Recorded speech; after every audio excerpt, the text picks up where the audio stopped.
A hipersensibilidade ao cheiro pode ser aura? O André perguntou aqui. Tecnicamente, não se caracteriza como aura. Se caracteriza desses 3 sintomas, tá certo, André? Então, aura tem que ser um sintoma neurológico, então um sintoma positivo ou negativo neurológico. Positivo no sentido assim, comecei a ver coisas na visão, por exemplo, os zigue-zagues da aura visual, ou negativo, meu braço começou a ficar fraco, então é um sintoma negativo. Transitório, então o cheiro, a hipersensibilidade, ela pode ser contínua, então tecnicamente não se caracteriza como aura, mas é um sintoma muito chato e debilitante, porque você pode chegar assim no lugar e só aquela pessoa passou ali, ó, com perfume doce, e você, poxa, esse perfume vai estragar meu dia, né? Tava tudo programado, isso aqui vai arruinar o meu dia. Então, o que é que a gente pode fazer? Às vezes a gente pode controlar as coisas no ambiente de casa, né? Mas no trabalho nem tanto e na rua nem tanto. Mas vamos passar aqui para a parte prática. O que é que a gente pode fazer para melhorar essa questão do cheiro? Se teve uma pessoa que passou, eu tô naquele período que tô muito reativa e o cheiro foi a ponta do iceberg e desencadeou minha crise de enxaqueca. O que é que eu posso fazer? É você usar alguma coisa que vá competir com aquele cheiro lá nos receptores do nariz que vai lá para o cérebro. Então, óleo, né? Óleo essencial de lavanda. Aquele cheiro, ele vai competir com o cheiro ruim e pode amenizar a crise. Algumas pessoas falam para mim, mas o óleo de lavanda em si já não é uma coisa boa para mim. Então, você não usa o óleo de lavanda, tá? Nunca usei. Aí você testa e você não testa no seu corpo. Você bota assim 2 gotinhas lá numa almofada lá longe, tá? Pra ver se você se adapta a esse cheiro. Mas é uma forma de competição. Uma coisa que eu vi muito, que muitas pessoas fazem, é até inconsciente assim, é usar a Vick, sabe? Vick Vaporub. Bota na testa, ou passa aqui, ou passa aqui. Tem comprovação científica? Não, não tem. Mas o que vai fazer é competir com aquele cheiro ruim naquele momento. Então pode dar um alívio, tá? Até nesse momento que a gente estava mais relação do Covid, usando máscara, então o fato de você ter uma barreira física, né, impede ali o cheiro. E hoje eu até falei para uma paciente minha que era assim, sabe aqueles ventiladores bem pequenininho que você usa? Você tem um desse na bolsa. Tá? Porque no ambiente de trabalho ela não podia controlar muito, mas vinha aquele cheiro e pelo menos afastava aquelas moléculas para lá longe. São alternativas, né, que a gente pode lançar a mão de usar dessa forma. O próprio tratamento da enxaqueca, tanto se for medicamentoso ou não, ele foca não apenas na dor, e sim nos outros sintomas que acompanham. Então, quando a gente vai melhorando a dor de cabeça, melhora os outros sintomas juntos. Então, melhora a fotofobia, melhora a náusea, então melhora essa questão do cheiro também, tá bom? E tem algumas políticas no sentido assim, se você trabalha numa parte empresarial, que alguns ambientes assim proíbem de a pessoa usar perfume, porque incomoda o outro. Então, o perfume que eu gosto não é o que o outro gosta. Então, não usar, né, perfume ou desodorante com cheiro. Eu tenho muitas pacientes que falam assim, eu deixei de usar desodorante, com odor, tem um perfume lindo, maravilhoso lá que eu comprei importado e eu não uso. Então, isso é feito muito gatilho alimentar, que a pessoa sai restringindo tudo e às vezes não tem uma estratégia. Então, o cheiro também. A gente vai mapear o que é mais, vai restringir por um período, vai controlar a enxaqueca e depois vai voltando aos pouquinhos, tá? Voltando aos pouquinhos. Tem uma questão também de produto de limpeza, de você substituir, faz esse teste, tá? Eu fiz aqui em casa. Substituir o amaciante por vinagre, porque ele vai deixar a sua roupa fofinha, mas não vai ficar com cheiro, tá? Se isso for uma questão de produto de limpeza que te faz desencadear a crise, se tem gatilho para isso. Tá legal? Opa, então tem outras perguntinhas aqui. Beleza? Então, era essas formas que têm a enxaqueca, ela é uma doença que não é só dor de cabeça. A enxaqueca é muito mais do que dor de cabeça. Ela é uma doença neurológica, né? Ela é complexa. Você não... eu não tenho culpa de ter enxaqueca. Eu bato aqui na tecla que enxaqueca não é psicológico, não é frescura, não é porque você quer. Você nasceu com o cérebro mais hiperreativo a todos os estímulos.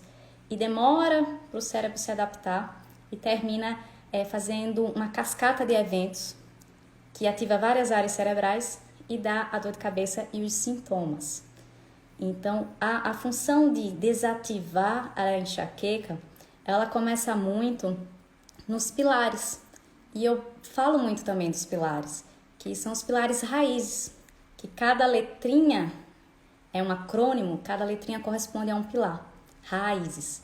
O R de rotina, o A de alimentação, o I de ingestão de água, o Z de zen, o E de exercício físico e o S de sono. Isso é o básico, é o básico. Todo mundo com enxaqueca tem que olhar para esses pilares. Então eu falo que o controle da enxaqueca é um ABC. O A são esses pilares raiz. O B é o que fazer no momento da crise. E o C é se a crise está muito frequente, tem indicação de fazer um tratamento preventivo, que pode ser medicamentoso ou não. Então aqui a gente está focando no A, que todo mundo tem que focar nesses pilares. Basta um desses pilares estar em desequilíbrio que você tem uma tendência maior a ter as crises de enxaqueca, tá bom?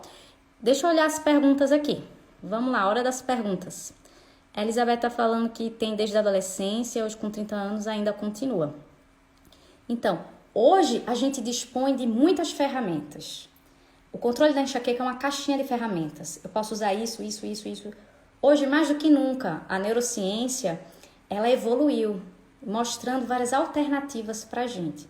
Então, imagina, há 50 anos, só existia, não sei, vou chutar, só existia um remédio. Hoje não, hoje a gente tem neuromodulação, a gente tem suplementos, a gente tem remédios específicos, a gente tem reprogramação cerebral, a gente tem várias coisas que podem controlar a enxaqueca. Então, isso traz esperança, isso traz, assim, acolhimento e conforto para a pessoa que tem enxaqueca, que não é para ficar assim, meu Deus, eu tenho enxaqueca e nada funciona. Não, hoje a gente tem muita coisa que pode melhorar, tá? Cheiro forte incomoda, né? Enxaqueca menstrual não passa com algumas medicações aqui que a Cris falou. Existem várias alternativas para enxaqueca menstrual, tá, Cris? Não só remédio. Alessandra, ótimo, né? Cheiro é o maior gatilho. E é difícil, né, a gente controlar o ambiente externo. Então, mas é isso, ó, anda com óleo essencial, um Vick, tá certo? E o ventiladorzinho. É uma coisa prática, você pode achar que é besteira, mas testa, sabe? Eu acho que quem tá aqui, vocês estão de parabéns, porque vocês estão aqui, ó, quarta-feira de noite, vocês estão assistindo aqui uma aula, compartilhando comigo, é porque vocês querem mudar, né? Querem fazer alguma coisa diferente para ter um resultado diferente. Então, são coisas pequenas que a gente vai ajustando e no final a rota muda. É feito piloto de avião, antes deles decolarem, eles fazem a rota lá, né? Aí decola e vai seguindo a rota. Mas se tiver alguma coisa, eles fazem um desvio de rota um pouquinho. E esse pequeno desvio, se ele continuar nessa direção e não voltar, vai para outra cidade. Então, o que a gente quer aqui é mudar um pouquinho, coisas pequenas, mas que vão melhorar. Vão desativar a enxaqueca. Porque pensa o seguinte, a enxaqueca é uma régua. Vamos ver onde você está nessa régua. Tem pessoas que têm enxaqueca e a doença está silenciosa. Está em remissão. Eu não tenho crises. Significa que eu não tenho enxaqueca? Não, eu tenho enxaqueca, mas ela está silenciosa, desativada, controlada. Isso é o que a gente quer. Então, tem pessoas que têm crises episódicas, uma vez ou outra perdida no ano, crises fracas, crises espaçadas, crises que se aparecer eu sei como resolver. Então, isso é enxaqueca episódica. Existem pessoas que têm enxaqueca episódica assim, mais frequente. Não é só uma vez ou outra perdida no ano, é mais frequente. Então, a gente chama de episódica frequente. Tem pessoas que têm enxaqueca crônica. Crônica é no mês, mais de 15 dias com dor de cabeça. Então fica mais ou menos assim, ó, dia sim, dia não, com dor de cabeça. E tem pessoas com enxaqueca crônica diária. Todo dia tem dor de cabeça. Acorda todo dia com dor de cabeça. Quando tá crônica diária, nem todo dia é aquela enxaqueca clássica, típica, que é só de um lado, pulsando. Não, pode ser uma dor de cabeça, mas aqui na testa, incomodando. Então, desses 15 dias, pelo menos ali, ó, 6, 8 são enxaquecas, crises típicas. Os outros dias tem dor de cabeça, é enxaqueca, mas não é nesse nível de um pico de dor, tá bom? Então, nessa régua, onde é que você tá? Responde aqui pra mim. Eu tô silenciosa, eu tô episódica, pouco frequente, enxaqueca crônica ou crônica diária. O primeiro passo é saber onde a gente tá. Se eu tô crônica diária, eu vou ficar chorando? Ah, meu Deus, não tem solução? Não. Isso é um momento da sua vida que você tá crônica diária. É uma coisa reversível. Reversível, não é fixo, escrito em pedra para sempre. Não. Se está crônica, ela pode ir voltando. Todo o objetivo do controle é ir voltando até ela ficar ali episódica ou em remissão. É o que a gente quer, tá bom? Deixa eu ver mais aqui.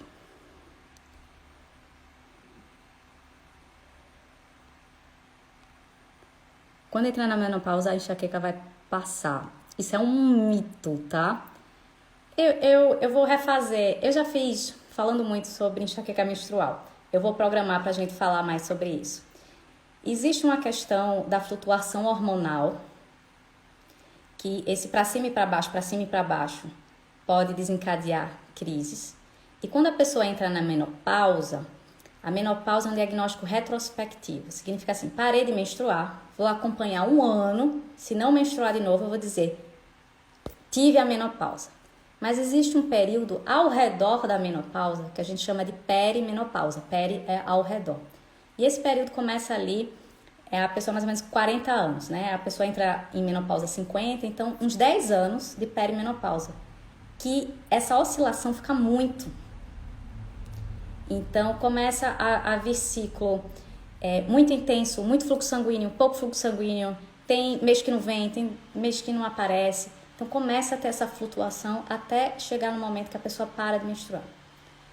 Parou de menstruar, o ováriozinho é o que produz o hormônio. Ele não parou de produzir o hormônio, ele só reduziu a ponto de você não conseguir menstruar. Mas ele está liberando o hormônio, é tanto que a pessoa tem ainda sintoma, né? Ela tem fogacho, aquele calorão, ela tem outros sintomas. Até o hormônio, o ovário, de fato, atrofiar, que é uma coisa natural, e a gente precisa falar também sobre a questão da menopausa, é uma coisa natural que acontece. Até ele atrofiar de vez, aí vai reduzir a questão de crises associadas à flutuação hormonal. Então, aquela pessoa que tem muita enxaqueca menstrual, quando neste momento o ovário atrofia, pode melhorar, mas não significa que vai melhorar da enxaqueca per si, porque menstruação não é causa da enxaqueca. A causa da enxaqueca é hiperreatividade do sistema de dor, tá bom? Então, não é muito assim, é meio um mito isso. Tá assim, ó, a Elizabeth, todos os dias. Renata, aquela régua, como é que tá? Crônica. Isso. Tá frequente, tá episódica. Karina, tá episódica. Parabéns, Karina, tá episódica. Faz fisioterapia, ajudou muito. Isso, não é uma coisa, não é excludente de outra. Ah, porque eu tomo o remédio, eu não vou fazer yoga ou acupuntura ou fisioterapia. Não, são coisas complementares. São coisas integrativas. Se você faz, te ajuda, você se sente bem, você diminui a mensagem para o cérebro de perigo, que dor para o cérebro é igual a perigo. E ele que interpreta se está em perigo ou não. Se eu reduzo isso, eu ajudo a combater a enxaqueca. Então faz todo sentido. Tá bom? Doutora Irlena aqui, obrigada pela presença. Então, pessoal, quem tem dúvidas, manda no direct, sou eu mesma que respondo, tá? Pessoal aqui do Facebook e do YouTube também. E lembrando que são toda quarta-feira, às 8h15 da noite, a gente tem um encontro marcado aqui no programa Zero Enxaqueca. Combinado?